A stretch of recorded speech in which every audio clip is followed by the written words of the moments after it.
नमस्कार दोस्तों, नीट का रिजल्ट आ गया जिसमें शोएब और आकांक्षा ने टॉप किया है।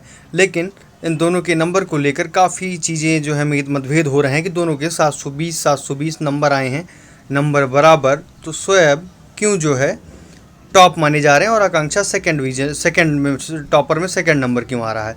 तो ऐसे में आपको एक चीज़ समझना होगा, नीट की रिजल्ट प्रणाली में टाई ब्रेकर नीति जो अपनाई जाती है रिजल्ट के दौरान, नंबर दोनों के बराबर हैं तो कैसे इन दोनों में कैसे ये चीज़ चुनी जाती है कि कौन इसमें टॉप होगा। तो टाई ब्रेकर नीति में ये होता है उसमें कि सबसे पहले ये देखा जाता है कि दोनों जो कैंडिडेट हैं दोनों के बराबर नंबर हैं।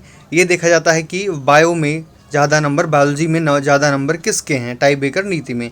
लेकिन जहाँ पर ये चीज़ हो जाए कि दोनों के नंबर बायो में बराबर हों, तब देखा जाता है केमिस्ट्री में किसके ज़्यादा नंबर हैं। लेकिन अगर ऐसा होता है कि केमिस्ट्री में भी ज़्यादा नंबर दोनों के बराबर हो जाते हैं, जैसे कि इसमें यही चीज़ हुआ कि बायो में भी सारे सब्जेक्ट में नंबर बराबर हैं, यानी कि टोटली नंबर बराबर ही हैं, फिर भी क्यों जो है उनको बना दिया गया, शोएब को टॉपर और आकांक्षा को सेकंड टॉपर में रखा गया।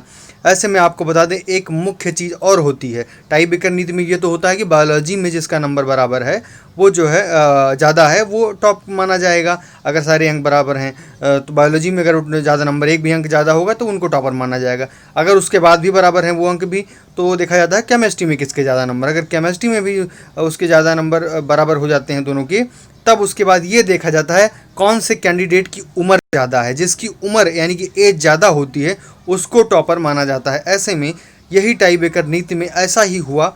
ऐसे ही में शोएब जो हैं ज़्यादा होने की वजह से उनको जो है टॉपर फर्स्ट में और सेकंड में आकांक्षा सिंह को रखा गया।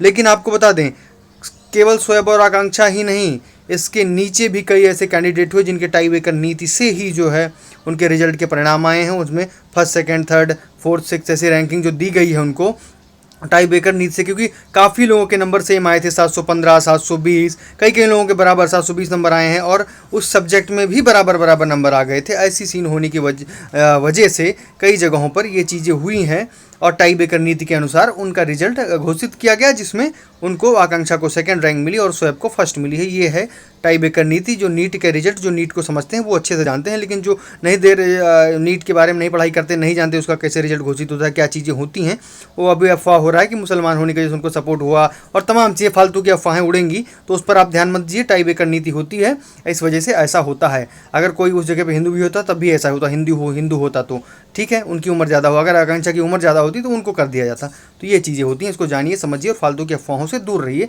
और ऐसी तमाम रियल खबरों के लिए चैनल को